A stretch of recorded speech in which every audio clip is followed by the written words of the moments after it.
Okay, so last class हमने देखा था कि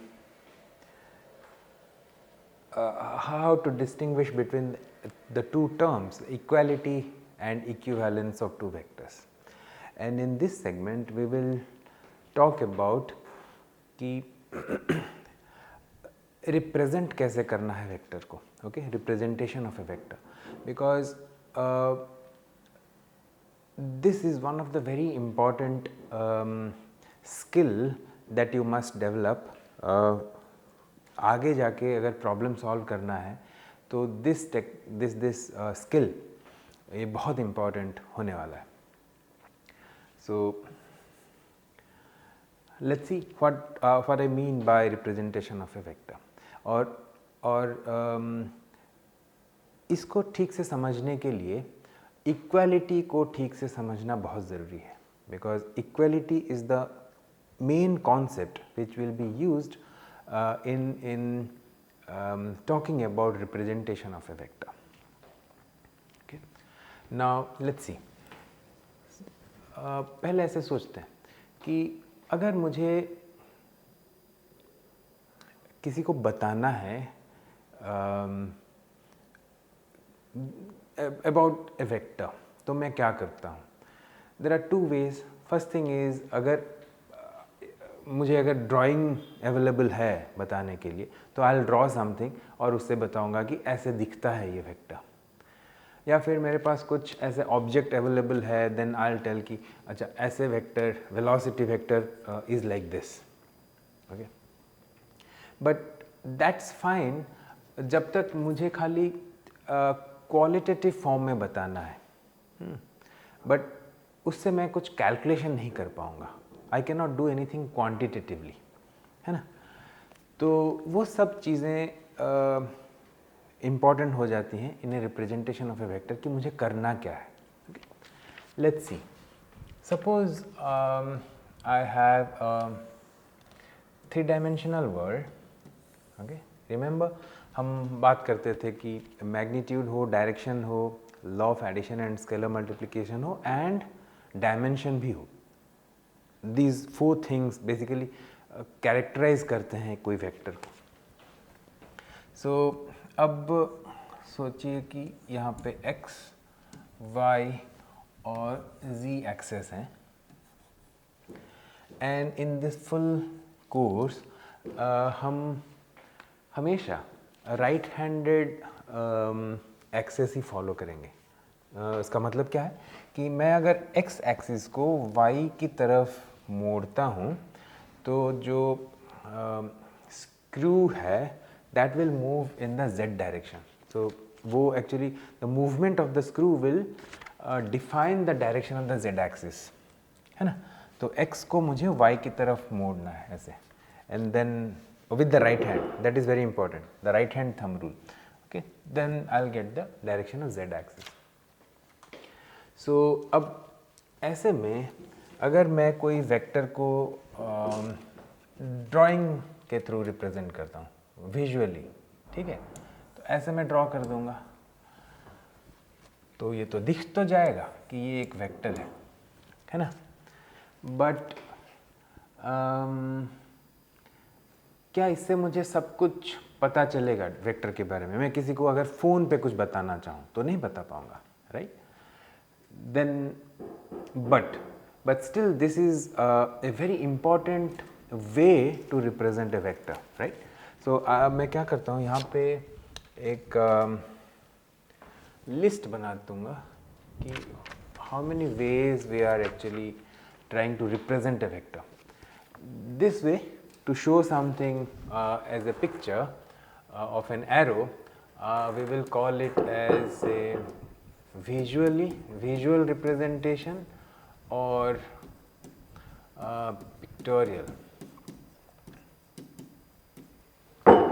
right.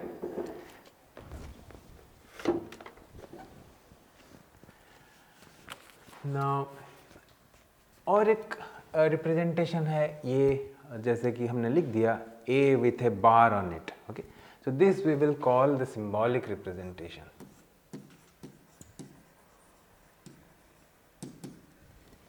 ठीक है, एक है पिक्टोरियल रिप्रेजेंटेशन, एक है symbolic representation. Both of them, ये जो दोनों हैं, टू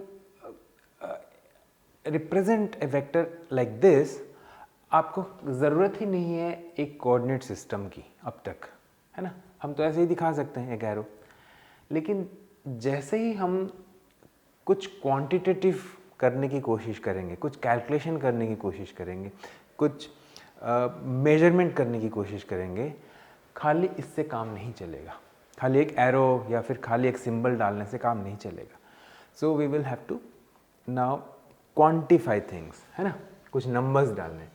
और जैसे ही मैंने फिर एक कोऑर्डिनेट सिस्टम डाला, देन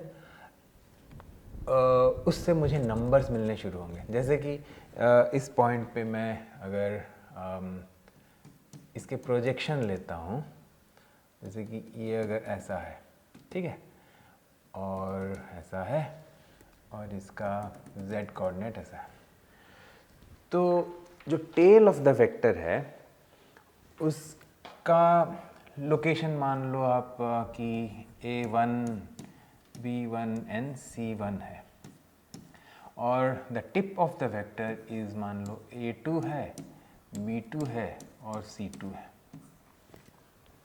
ठीक है। तो अब वैसे ही इस पॉइंट का भी हम ले सकते हैं, मैं करके देखता हूँ, लेट्स सी, और मे बी विद दिस, कि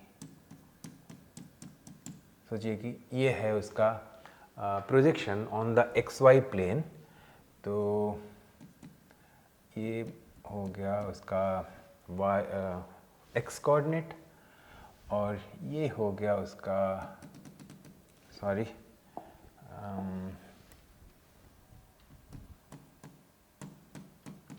y कोऑर्डिनेट। तो मैं यहाँ पे इसको भी थोड़ा एक्सटेंड करता हूँ उस तरफ, नेगेटिव x डायरेक्शन में, ओके। एंड z पॉइंट फिर से वही है कि if I bring in this one here somewhere, not necessarily कि ये वहाँ पे आके मिलता, कहीं पे भी मिल सकता है, ठीक है। So that is how you visualize और क्वांटिफाई नाउ द अमाउंट्स, है ना। तो जैसे कि ये x डायरेक्शन में ये a1 है, ये b1 है, और ये हाइट जो है वो c1 है ना। और सिमिलरली ये जो है ये a2 है, ये b2 है, और ये हाइट जो है वो c2 है। तो ऐसे हम इसको क्वांटिफाई करते हैं। लेकिन अब क्वांटिफाई करने के बाद लिखना कैसे है, कि इस वेक्टर को, जैसे कि मान लो आप a लिख लो, एंड ऑलवेज वेक्टर, यहाँ पे मैंने दिया हुआ है, now the vector a with a bar can be represented like ऐसे, कि a2 minus a1 times i। अब हमने क्या किया कि एक यूनिट वेक्टर डिफाइन किया on all the coordinate axis, ठीक है। मानो यहाँ पे i है, यहाँ पे j है, और यहाँ पे k है। They are unit lengths in all this directions, okay. तो अब I डायरेक्शन में the length of the vector is a2 minus a1 plus, अब b2 minus b1 in j direction plus c2 minus c1 in k direction, okay.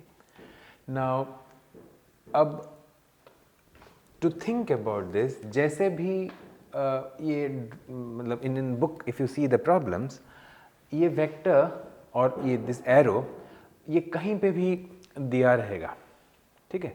अब उसको हमको लेके आना है इस फॉर्म में, तो this will be called our component representation of the vector. So the third form is component form और कंपोनेंट रिप्रेजेंटेशन, ऐसे फॉर्म को हम कंपोनेंट रिप्रेजेंटेशन बोलेंगे। नाउ अब इस फॉर्म में ऐसा भी हो सकता था कि मैं कोई दूसरा कोऑर्डिनेट सिस्टम चूज़ करता, ठीक है, वो मेरे ऊपर है कि यहाँ पे मैंने कार्टेशियन लिखा तो ये आ गया, अगर मैं कोई दूसरा कोऑर्डिनेट सिस्टम लिखता तो कुछ दूसरा होता, बट वेक्टर बदलता नहीं, वही सेम वेक्टर ए। सो ये इम्पॉर्टेंट है to observe the same vector, so the symbol is not changing, the symbolic representation is not changing, the pictorial representation is not changing, it is the same thing, and the physical quantity which is being represented इस vector से वो भी change नहीं हो रहा है। Change क्या हो रहा है कि इसके जो कंपोनेंट्स फॉर्म है वो बदल जाएंगे। कैसे कि अगर मैं सोचो कि अब मैं कोई दूसरा कोऑर्डिनेट सिस्टम यूज़ कर रहा हूँ तो उसमें हो सकता है कि उसके कंपोनेंट x2 माइनस x1 हो और उसका यूनिट वेक्टर कुछ ER हो प्लस एंड से y2 minus y1 times E theta हो plus z2 minus z1 times E z हो, ऐसा कुछ हो सकता है। मैं अभी कुछ नहीं बोल रहा हूँ इन यूनिट वेक्टर्स के बारे में, हम बहुत ज़्यादा इसके बारे में डिस्कस करने वाले हैं आगे।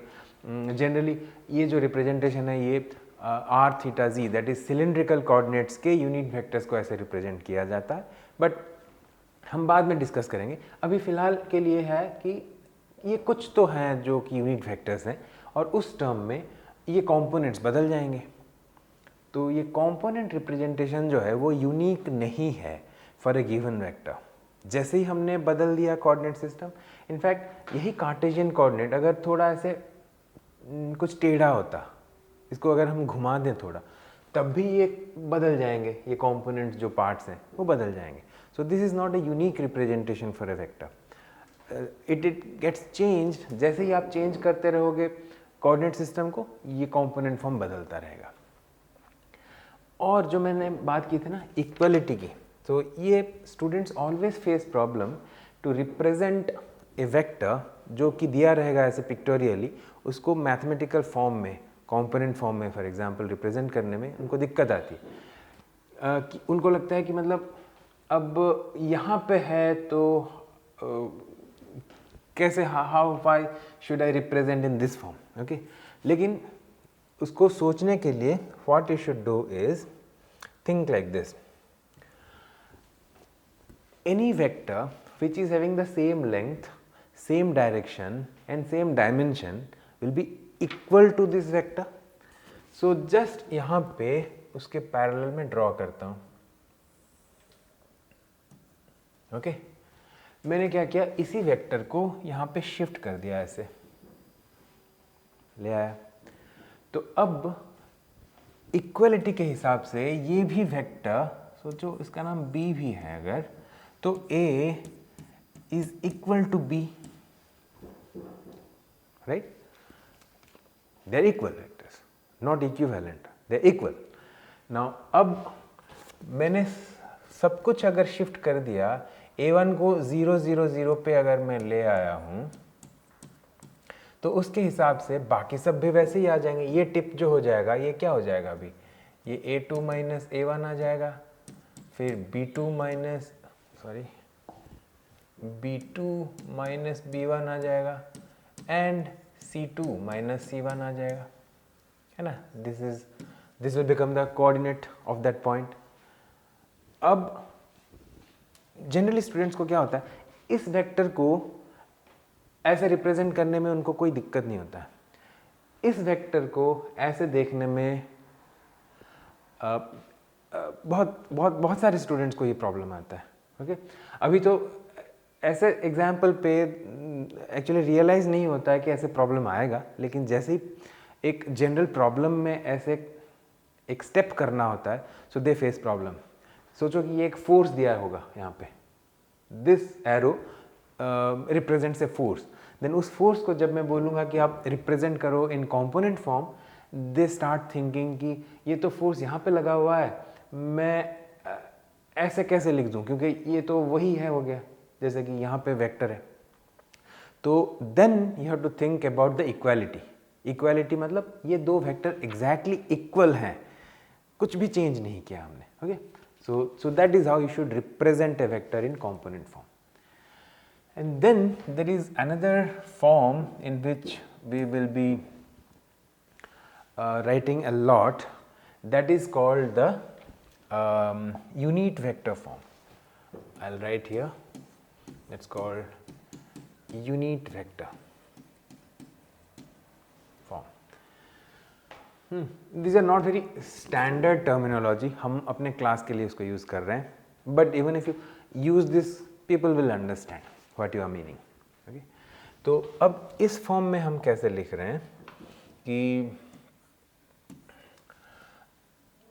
इस वेक्टर का मैग्नीट्यूड, जिसको हम ऐसे विद इन द बार्स लिखते हैं, vertical bars, times the unit vector in that direction. Okay? So this is called the unit vector representation.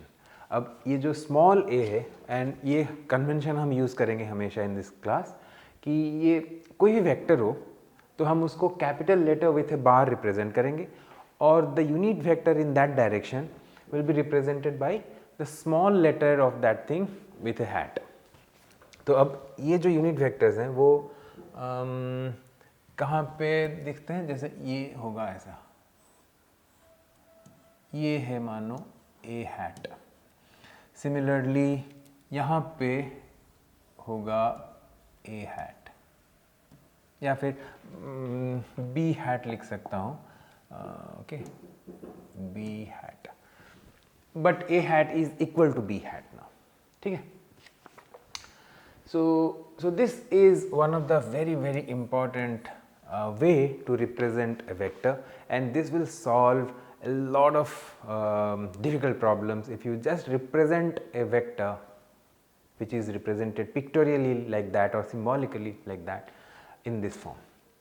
Once we come to solve problems, you will really understand and appreciate how important it is कि तुम समझो इसको कि ये component form और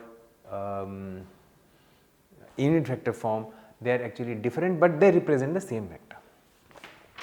और कुछ भी है टाइप्स ऑफ रिप्रेजेंटेशन, जैसे कि और एक रिप्रेजेंटेशन है, यहाँ पे मैं 5th पॉइंट बोलता हूँ, जो कि complex numbers.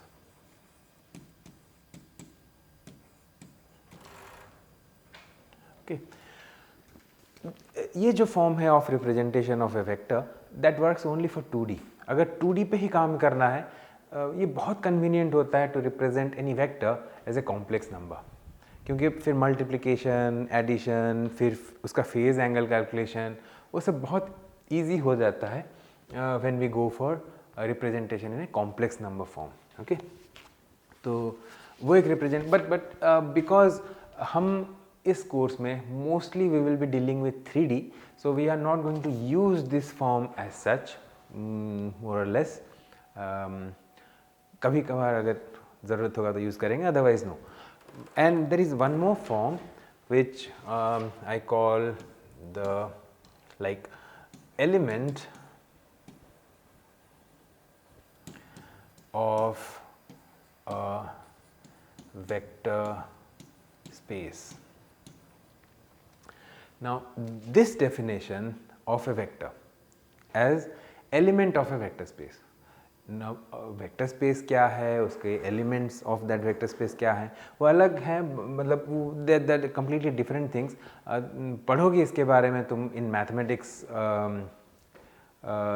Subject, but then just for the sake of it मैं अभी बता रहा हूँ कि इनफैक्ट ये जो है ना, symbolic and this form, that element of a vector space, ये जो दो फॉर्म है ऑफ रिप्रेजेंटेशन ऑफ वेक्टर, ये बहुत ही पावरफुल, इनफैक्ट यही दो सबसे पावरफुल फॉर्म्स हैं of representation of any vector to deal with anything in general.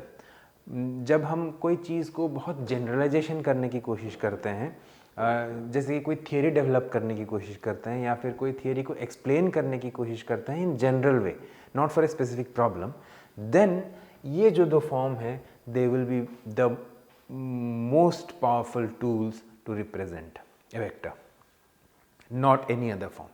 क्योंकि एक very important and my favourite phrase है, वो है कि a vector is a vector is a vector.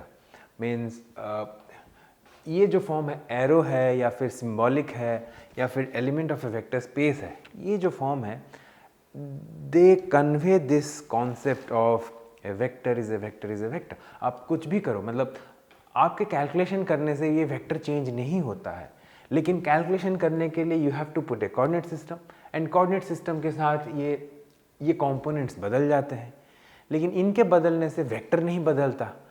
तो इसीलिए जब जनरल थियरी डेवलप करना होता है तो उन फॉर्म्स में जनरल रिप्रेजेंट करना होता है जो कि बदलते नहीं हैं विथ कोऑर्डिनेट सिस्टम।